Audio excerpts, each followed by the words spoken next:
I would go in and out. I did it for 6 months straight. Then I lost I got out, and then I got arrested a year later. But I knew how to make a quick buck. No, I did. I actually that was my job every day, to get up, pick up the crack, and like I usually pick up the drugs on the weekend, stuff them in my kids' underwear, and drive back. Because that was the thing. Everybody, you had to hide it somewhere. So this is when crack first hit the black community. So what you do, you hide them in your kids' underwear. Nobody's fucking with a 2-year-old shitty baby. Now, where were you when crack hit? What year was this, and where were you? I had just had my daughter, so it was 86. I was in Atlanta. 86, yeah. Yeah, the west end of Atlanta. Because at 84 is when I went to New York City, and I went to a spot where they had reefer. They called it the Master Mix. They had green weed, Thai weed, and they called it the Master Mix. They put both of them together.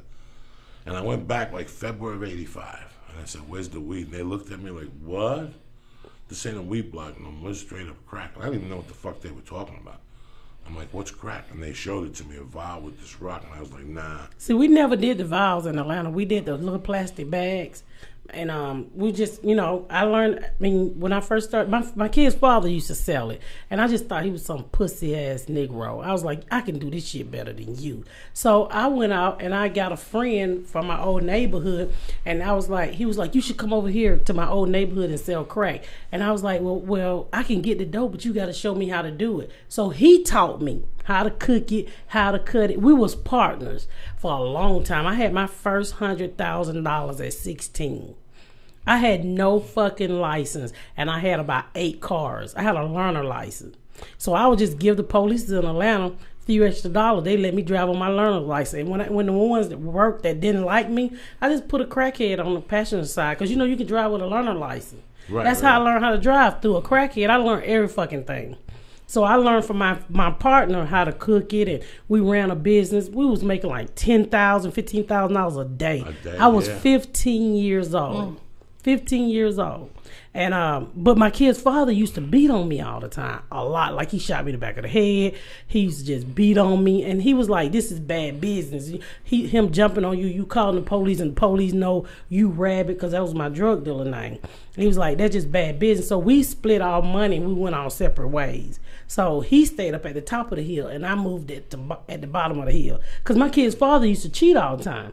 He would take my money and buy my money and take these bitches and wind them down. I show up somewhere, he got this bitch in my car with my jewelry on. So I'm choking this bitch out, and he pull off and leave us fight. Like, you gonna leave your hoe and me?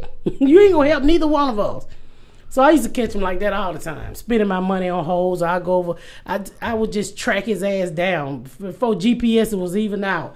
Because he was so stupid. He was slipping, say he was certain places. One time I caught him in the bed with 3 bitches. At 16, what the fuck were you thinking at that time? When you woke up in the morning and you had cash and you had your corner, what the fuck were you thinking? And you had the 2 kids. I had 2 kids. 2 kids, 16, Survivor. I was thinking. And they catch you lose your fucking kids, right? You going? I've been in prison. No, my kids. I had too many people. When you got money, you got good friends and bad friends. So when I finally did time, I had somebody there to keep my kids. Okay. So they never because what it was is that I had my 3 nieces, which was my kid's father's niece. So I taught them how to sell crack, and then I had my cousin. Her name was Boo. I taught her how to sell crack. So I let the kids handle the crack because we was fucking all kids. Because everybody thought I was grown. Really, I was fucking 15 years old running the whole block. It just one day somebody was like, "How old are you?" And I was like, 15. They was like, "Bitch, we've been saying miss to you and you all age." They couldn't lock nobody up because we was a bunch of fucking juveniles selling dope. But I act so grown because I had my first apartment at 13, 14. Yeah. I gonna make me some fucking fake ID, walk in that motherfucker and talk like I'm grown with a baby. Who the fuck are you? How you gonna tell me I'm not 21? It's amazing. Maybe your spirit was 21. My spirit was 21. When you walk into it. Because I was thinking about that. I was talking to a friend of mine a couple of weeks ago, and I said, "How's your daughter?" And she goes, Coach, she stays in every fucking night. We were out all the time. We were 18. This girl goes 1-2 nights a week. She stays out till 11 with a girl. He goes, "I got no problems with that. But, fuck, we were out every night." And I was thinking about how when we were 16, we were going out because in Jersey it was 18. Mm-hmm. New York City was 18. So at 16, 15, you were already out because you looked fucking 18. Once you got to 15, they don't know how fucking old you are. It's how you walked in there, how you held yourself up. You know, at 16, when we didn't have ID to get beer, everybody would send me in because I had really big titties.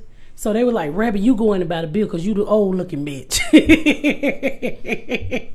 So I would always go in the store. And you know, when you were in the hood, if you look back in those days, you could walk to the store and buy your mama a cigarette. And the people like, okay, this for your mama. Right, and nobody gave a fuck. Go down so there, I would go in there go get and booze. buy a 6-pack of beer and fucking, you know. He wouldn't even think about it. Wouldn't even think about it. Everybody else looked like kids. You imagine that shit, Lee? Going to the store and going, my mom sent me. Let me get 2 packs of Marlboro. Let me get 2 bottles of scotch, rolling papers. Yeah. In the town where I grew up, they card 40-year-olds. So it's just, I can't. This is foreign. This is all foreign to me. So I'm just like, my mouth's wide open. Like for people listening, like you two are perfect together. But everyone who's listening doesn't relate to this at all. Like, remember when my baby daddy shot you in the back of the head? You're like, yeah, I got that. You're 16. You're selling crack. Like, what? I can't even. It's just so crazy. I mean, like, because when the drug hit the black community, I tell you, the first time I ever came into heroin, I can't say that drug for shit, heroin or whatever the fuck you call it. Anyway, my mama shot up her whole life. My mama shot up diabetic medication, so I was familiar with needles. But when we moved into this community, that's when heroin just hit the black community. And what year was this? I hadn't had a baby yet, so I was exposed to heroin before. 1 minute. No, I was pregnant, so it was probably 85. Because the next year I was exposed to crack. So and where was this at? Atlanta, Georgia? Yeah, at Atlanta, Georgia, over it's called the West End. Okay. So at that time, heroin and crack was in the community, but people was doing, I guess they were experimenting with heroin. So my next door neighbor would go and shoot the shit, and I'm not lying. He would get butt-ass naked. And I'm sitting on the back porch, and nobody would say shit. He would run over to me. I'm pregnant with my fucking first child, and just bend his ass over my face, be like, Rabbit, get the rat out of my ass. And I would be looking up his ass like, J-Bear, ain't no rat in your ass. Your diabetes messing up. Because I thought he had diabetes like my mama. And I was like, the rat hanging in the front. Get him, nigga, get him. That's what I thought he had. And he fucked so we got used to it. It was nothing to see Jay Bear running around naked telling people to get the rat out of his ass on the weekend. In front of the kids. Nobody. And that was heroin. He was shooting heroin. He was shooting heroin. And every time he do, I used to love to see him do it. Because there's nothing like a black man with a real small penis. Because that shit drew his dick up like super small. And he would be out there sitting on the car with his ass spread eagle like somebody about to fuck him in the butt. And the kids would be standing around and be like, his asshole dirty. You know? We're going in like fucking Marines, you understand me?